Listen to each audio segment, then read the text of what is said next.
1938 నుంచి 1945 వరకు యావత్ బ్రిటిష్ ప్రభుత్వం ఒక్క వ్యక్తిపై నిఘా. స్వాతంత్రానంతరం రాజకీయ లబ్ధి కోసం దేశ నాయకుల నిఘా. నిఘా తర్వాత అసలు ఆ వ్యక్తి ఉన్నారా లేదా అనే దానిపై 3 కమిటీలు. ఇవన్నీ దేశ ప్రజలను విస్మయానికి గురిచేశాయి. ఎందుకంటే అక్కడ నిఘా పెట్టింది సుభాష్ చంద్రబోస్ పై. అహింస మాత్రమే కాదు, సాయుధ పోరాటం కూడా స్వాతంత్రానికి మార్గమని నమ్మి ఆజాద్ హింద్ ఫౌజ్ను స్థాపించిన బెంగాల్ టైగర్ పై.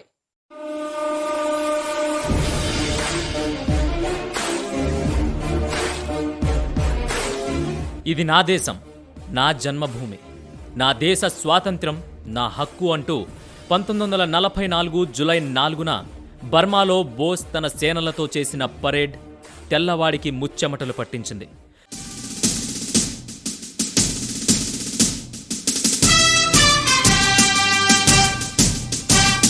ఆజాదు హింద్ ఫౌజ్ దళపతి నేతాజీ, అఖండ భరత జాతి కన్న మరో శివాజీ. సాయుధ సంగ్రామమే న్యాయమని, స్వతంత్ర భారతావని మన స్వర్గమని, ప్రతి మనిషి ఒక సైనికుడై ప్రాణార్పణ చెయ్యాలని హిందూ ఫౌజు జై హింద్ అని నడిపాడు. గగన సిగల కెగసి కనుమరుగైపోయాడు. అలాంటి వీరుడి అదృశ్యంపై స్వాతంత్రం తరువాత కూడా క్లారిటీ రాకపోవడంతో ప్రజల్లో అలజడి మొదలైంది. ప్రభుత్వంపై ఒత్తిడి పెరిగింది. ఇక చేసేదేం లేక అప్పటి నెహ్రూ ప్రభుత్వం షాన్వాజ్ ఖాన్ చైర్మన్గా మొట్టమొదటిగా విచారణ సంఘాన్ని ఏర్పాటు చేసింది. ఈ కమిటీ నేతాజీ విమాన ప్రమాదంలో మరణించారనే నివేదికను ఇచ్చింది. అసలు బోస్ బ్రతికే ఉన్నారా అన్న దానిపై భారత ప్రభుత్వం 1945 నుంచి ఇప్పటి వరకు 3 కమిటీలను వేసింది.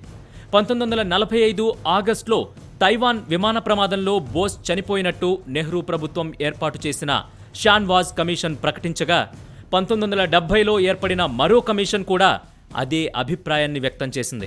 దీంతో ప్రజలందరిలో దిగ్భ్రాంతి ఏర్పడింది.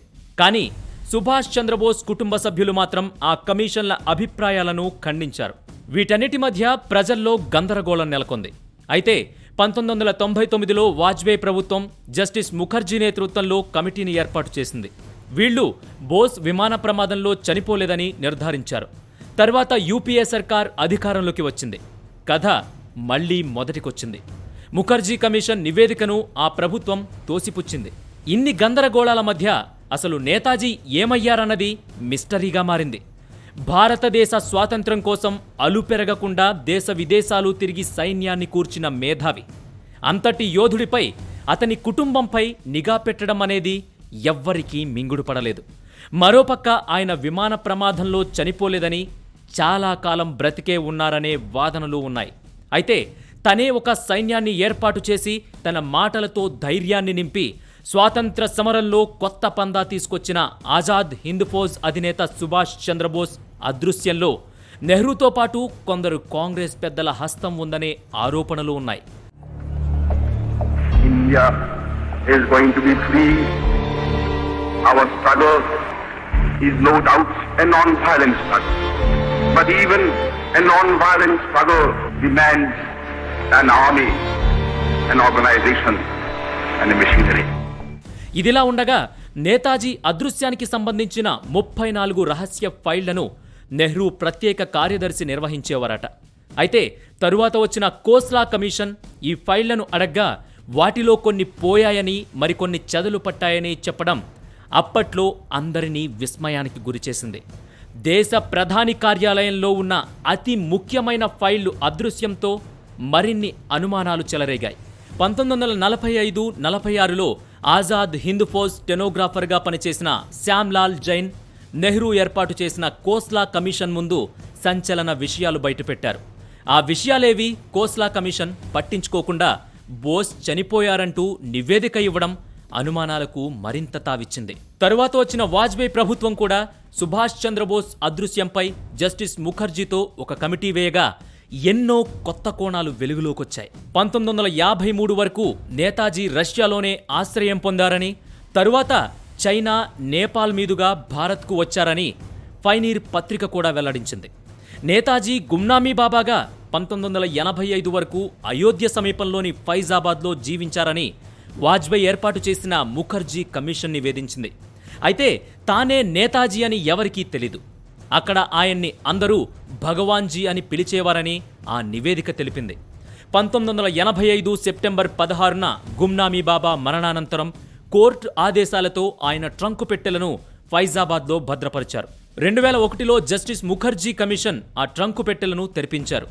అందులో నేతాజీ పెట్టుకునే బంగారు ఒమేగా చేతివాచ్, గుండ్రటి కళ్ళజోడు కనిపించాయి. దేశ విదేశాలకు చెందిన ప్రముఖులు రచించిన ఎన్నో పుస్తకాలు కూడా అందులో దొరికాయి.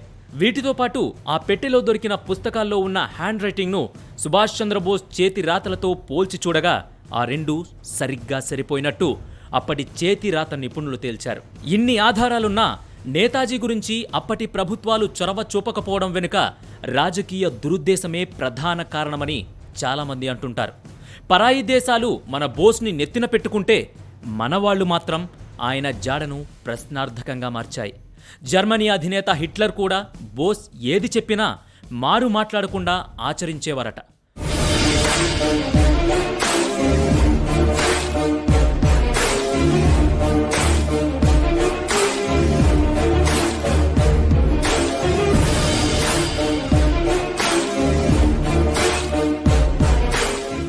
మనవాళ్లు మాత్రం నేతాజీని పక్కన పెట్టేసి నిరాధార నివేదికలతో విమాన ప్రమాదంలో చనిపోయారని చెప్పేశారు. కానీ అది నమ్మశక్యంగా లేదు.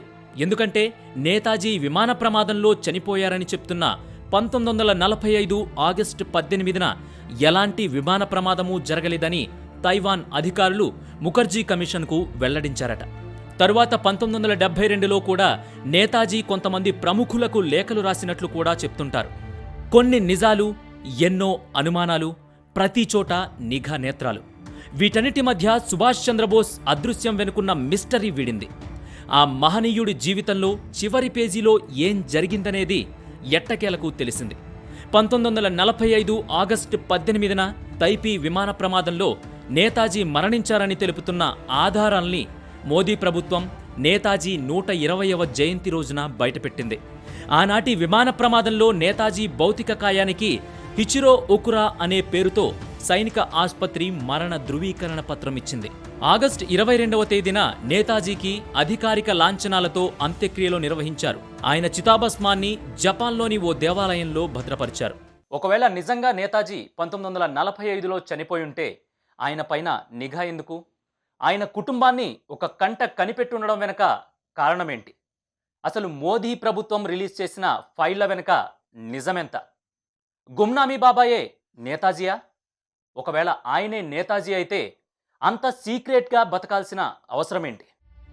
ఎన్నో ఆధారాలు, మరెన్నో నిరాధారాలు.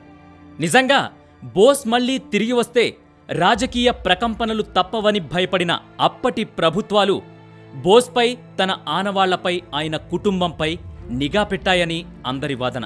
కానీ కుటిల రాజకీయాల కోసం దేశం గురించి అహర్నిశలు కష్టపడిన సుభాష్ చంద్రబోస్ జీవితాన్ని మరుగున పెట్టడం విచారకరం. దేశ విదేశాలు తిరిగి అందర్నీ ఒక్క తాటిపైకి తెచ్చి బ్రిటిష్ వారి మీద ఒత్తిడి తెచ్చిన మహానుభావుడికి వర్ధంతి లేకుండా చేయడం దౌర్భాగ్యం. Give your blood, I will give you the freedom అంటూ బోస్ చేసిన నినాదాలు యువత గుండెల్లో ఎప్పుడూ ఆరని అగ్గి కణికలే. मैं सारी दुनिया से फख्र के साथ कह सकता हूं कि भारत को आजादी दिलाने वाली सेना का मेरा सपना अब साकार हो चुका है। साथियों, बिना कीमत चुकाए इस दुनिया में कुछ हासिल नहीं होता और आजादी की कीमत है शहादत। आज मैं आप सबको कॉल देता हूं, तुम मुझे खून दो, मैं तुम्हें आजादी दूंगा।